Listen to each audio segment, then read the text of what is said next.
Wee woo, wee woo. This is a lore alert. Please remain seated while we discover this lore. Hi there, everybody. It's that time of the month again. It's time for another lore alert. And you know what that means. Time to dive into a million topics you didn't know were related to Elden Ring. Let's get into it. Number 1. No one has talked about this cut Elden Ring item. In today's lore alert, we will examine several depictions of a very special ancient knot, with some very interesting connections to Elden Ring. This knot is the trefoil. The trefoil, like many symbols in Elden Ring, has several different meanings, given the context in which it is used. The trefoil shape, plant, and mathematical knot all give their name for the Latin for three leaves. The trefoil knot is, simply put, one of the most powerful mathematical shapes in all of human history. Knots in mathematics are defined by their number of crossings. However, if a knot can be turned into a loop without cutting any of its segments, it is called an unknot, because it really isn't a knot at all, even if it may appear tangled at first glance. The trefoil knot is therefore special because it is the first knot that can truly not be untied without cutting one of the segments. Because this is essentially the simplest true knot, it can be used to make more complex structures when repeated. Humans invented knots before they invented the axe, and one of the most famous examples of knots permeating our culture is in the Celtic knot tradition depicted here. This traditional art form uses knots to explain a pagan's relationship with the world and the cosmos. The combination of such knots could, for example, represent a soul's passage through life towards the heavens. Using this building block to create intricate designs is a beautiful expression of the simplicity that resides within the infinite complexity of the cosmos. Alas, like many powerful pagan symbols, the trefoil was recycled and reused by Christians during a period called Insular Art. The most famous Insular Art work is the Book of Kells, which is on the screen now, and uses Celtic knots extensively in its designs. This transfer of symbolism is incredibly relevant to the historical framing of Elden Ring because Hoarlu's design is that of an amalgamation of All-Father characters that were originally syncretized by Christianity into their monodeity character. Not to mention Marika bearing several Jesus-related symbols herself. We can even see multiple depictions of the Erd tree during the earliest time periods with the same trefoil center and more Celtic knots incorporated in the design to boot. Marika's mischief is therefore a beautifully devious trinket. This item, which has the power to shape-shift its wearer, is a wedding veil using the imagery of the previous age's Elden Ring to coronate Marika, who is also herself a shapeshifter. We will talk about how this symbol relates to Marika in extreme detail. But first, please give yourself a moment to examine these shields who all bear the trefoil in one way or another. Once you have time to digest just how widespread this symbol is in Elden Ring, let's dig a bit deeper. Number 2. A Borromean ring to rule them all. An astute lorehead by the name of Hyacinth reminded me that the Elden Ring itself is most often depicted as Borromean rings, rather than a knot projection of a trefoil, which is true. However, please consider that Borromean rings are also a depiction of knot theory in action. These two topics of mathematics are inextricably linked and relate to one another on a fundamental level. Not only do these two symbols link mathematically, they are also linked religiously. The Borromean triple ring shape is just a later depiction of the trefoil, which are both used to represent the Holy Trinity in Christianity. Here are a few examples of ways the Trinity has been represented with symbols over time. As you can see, they have changed, but they are most often some kind of beautiful symmetry of geometrical shapes. Armed with the knowledge that these two shapes are depictions of a Holy Trinity, we can recontextualize many items and symbols in Elden Ring. For example, the inverted statue key item is a Carian relic. Interestingly, it contains a traditional Celtic trefoil all along its ridge, suggesting perhaps a connection between Liurnia and whatever order was in power just before Marika's ascension to godhood. The final Elden Door also contains Borromean rings, knots, and the Tree of Life, all of which are interconnected pagan symbols for life itself. Elden Ring is very clear about one thing. Marika is not just Marika.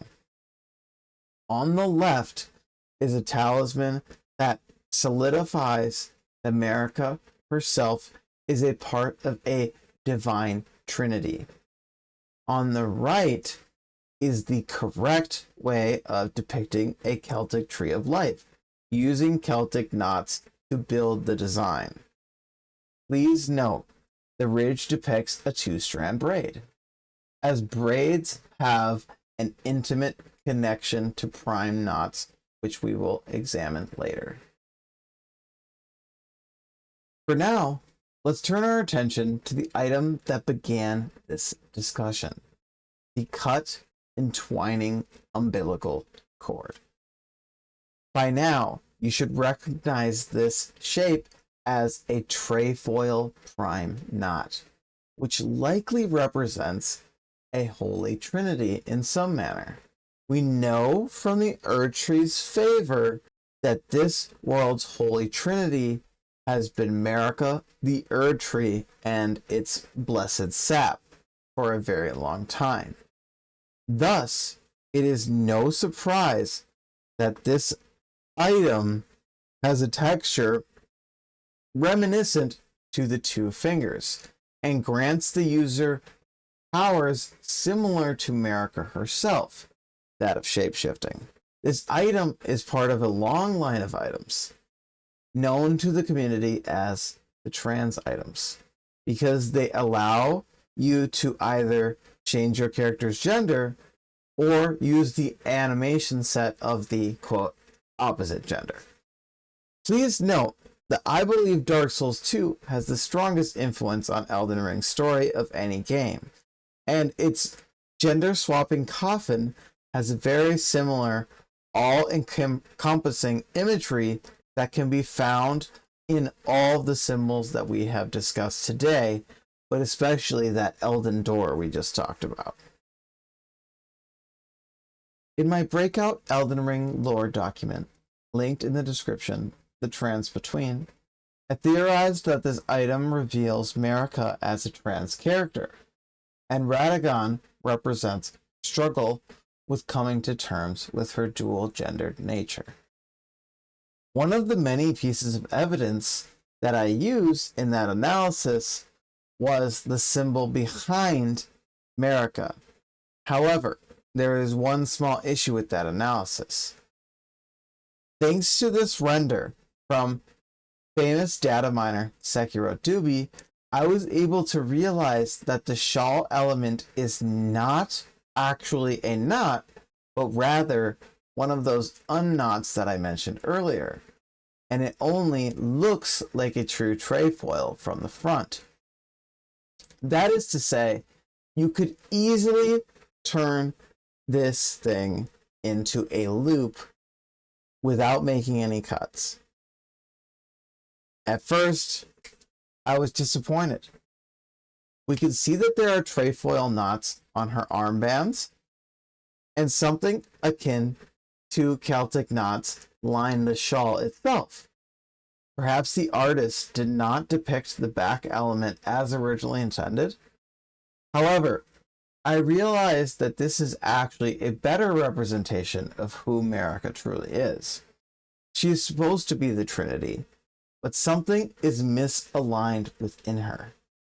She has been cast by fate as the mother, but her inner self is the smith. An unknot that appears like a trefoil at first glance is actually a perfect symbol to represent a deity who is not as perfect as she first appears. If you would like to know more about the trans representation in Elden Ring, please check the description or my link tree. This article is also housed on that same link.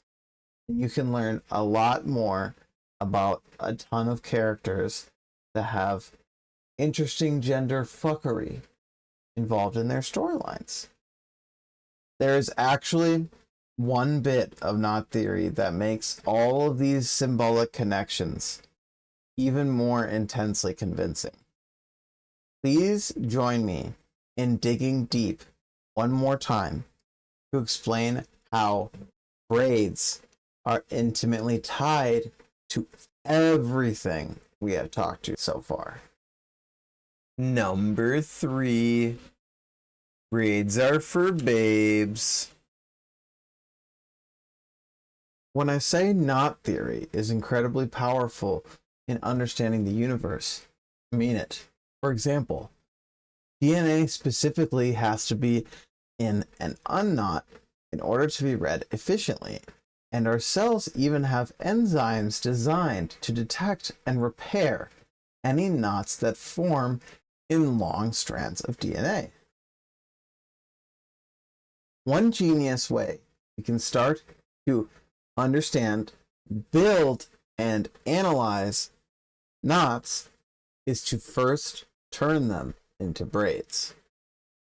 The trefoil and its 4-crossing cousin, the figure 8 knot, can both be expressed mathematically using a 2 and 3 strand braid respectively.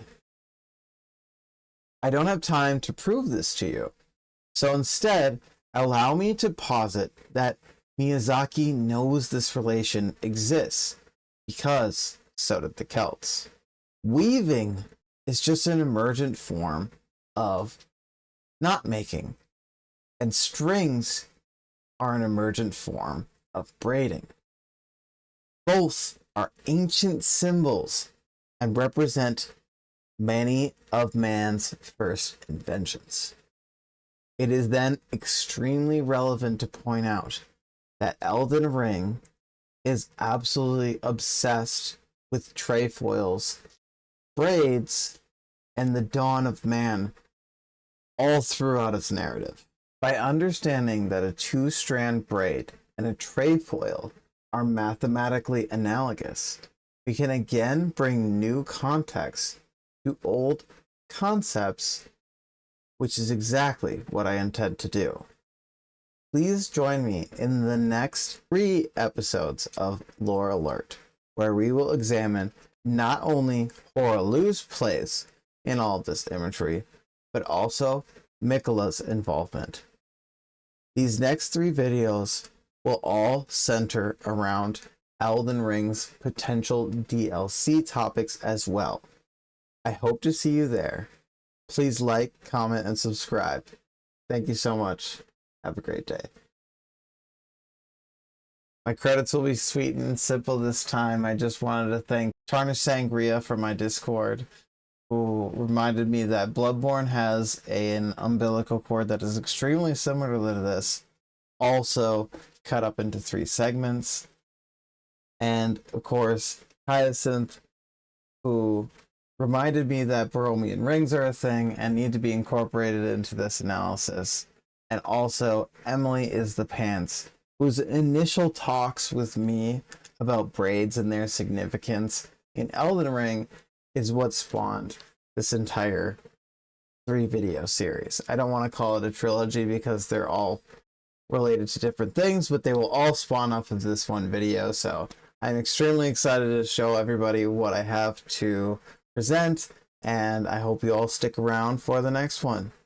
Thanks a lot. Have a good day.